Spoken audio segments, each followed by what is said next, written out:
जिसने आजम की लंका में आग लगाई वो योगी मोदी का खास नेता बना भाई। रामपुर में आजम खान से कोई भी पंगा नहीं लेता। आजम खान यानी यूपी का वो मुस्लिम चेहरा जिनके सामने कोई नहीं टिका। लोग कहते हैं कि रामपुर की हवा आजम तय करते हैं, लेकिन आजम की हवा के बदले बीजेपी ने 2022 चुनाव में तूफान खड़ा कर दिया है। हाथों में फाइल लेकर घूमने वाले आकाश सक्सेना फिलहाल बीजेपी के सबसे खास उम्मीदवार हैं। तो आजम के बेटे के खिलाफ बीजेपी ने अपना दल के मुस्लिम उम्मीदवार को उतारा है, जिनका सियासी रसूख कम नहीं है, यानी अब्दुल्ला आजम वाली सीट खतरे में है। योगी आदित्यनाथ ने आजम को जेल भिजवाया तो आकाश सक्सेना ने ही 33 FIR करवाई। इन्हीं के भरोसे रामपुर में इस बार आजम की बची सियासी जमीन पर बीजेपी ने खेती करने का प्लान बना लिया है। लेकिन क्या सच में आकाश पहली बार विधायकी का चुनाव लड़कर आजम को हरा देंगे?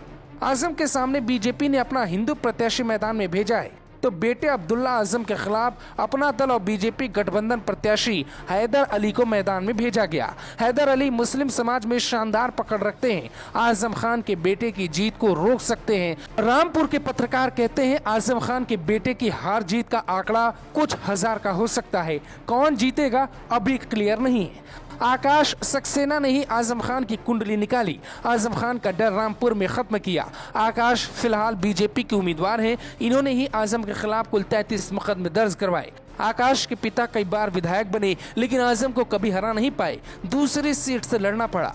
आकाश सक्सेना को रामपुर नगर की सीट से उम्मीदवार बनाया गया, लेकिन क्या आजम को हरा पाएंगे? रामपुर की स्वार सीट से बीजेपी ने गठबंधन उम्मीदवार हैदर अली को मैदान में उतारा है। वहां कांटे की लड़ाई है। हैदर अली खान अपना दल से अब्दुल्ला आजम के मुस्लिम वोटर को काटकर बीजेपी और अपना दल को जिता सकते हैं। यानी बीजेपी ने अब्दुल्ला आजम की सीट को पूरी तरह से घेर लिया है और ये बेहद दिलचस्प लड़ाई है।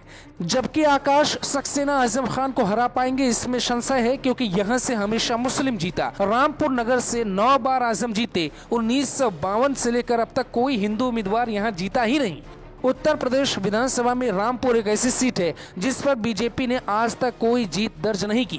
रामपुर में साल 2014 और 2019 के लोकसभा चुनाव में प्रचंड जीत के बाद और 2017 विधानसभा चुनाव में मिली शानदार कामयाबी के बाद भी बीजेपी ये सीट नहीं जीत पाई। हालांकि अब आजम खान का किला देखकर बीजेपी को लगता है कि वो इस बार गिरा सकती है। इसके पीछे एक नहीं कई वजहें। आजम खान सांसद बने तो उपचुनाव में अपनी पत्नी को अपनी सीट से उतारा और वो जीत गई। उनकी पत्नी मात्र 7,000 कुछ वोटों से ही उपचुनाव जीत सकी, इसीलिए लड़ाई बेहद मुश्किल है। हालांकि उपचुनाव में कम अंतर से हारे प्रत्याशी को टिकट न देकर बीजेपी ने आकाश को दिया।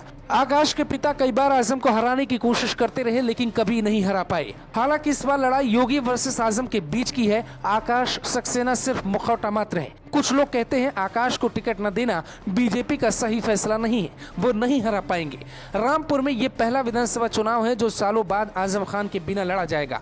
हमने एक बार रिपोर्टिंग के दौरान ये देखा कि रामपुर में जब चुनाव होते हैं तो मुस्लिम आबादी वाले किसी एक इलाके में आजम खान की बैठकी होती है, वही सारे समीकरण बनते और फिर वहीं से एक सुर में लोग कहते जी हजूर, और आजम खान चुनाव जीत जाते। लेकिन इस बार ये बैठकी संभव नहीं है। रामपुर में अब्दुल्ला आजम अपने पिता के सम्मान की लड़ाई लड़ रहे हैं, तो बीजेपी को अपना बदला लेना है। बीजेपी की राजनीति को करीब से समझने वाले लोग कहते हैं बीजेपी जीत सकती है। ऐसा इसलिए क्योंकि बीजेपी कई सालों तक मेहनत करती है, रेकी करती है और फिर जीत हासिल करती है। जैसा अमेठी में किया, जैसा ममता बनर्जी के बंगाल में किया। ममता का चुनाव हारना कोई छोटी बात नहीं थी। ऐसे ही आजम खान और आजम खान के बेटे को बीजेपी ने चारों तरफ से घेरने की कोशिश की, लेकिन अब्दुल्ला आजम के लिए खास तरीके की रणनीति बनाई गई है, जहां आजम के बेटे बुरी तरह से फंस गए हैं। हालांकि आजम खान को बीजेपी हरा पाएगी, ये एक बहुत बड़ा प्रश्न है।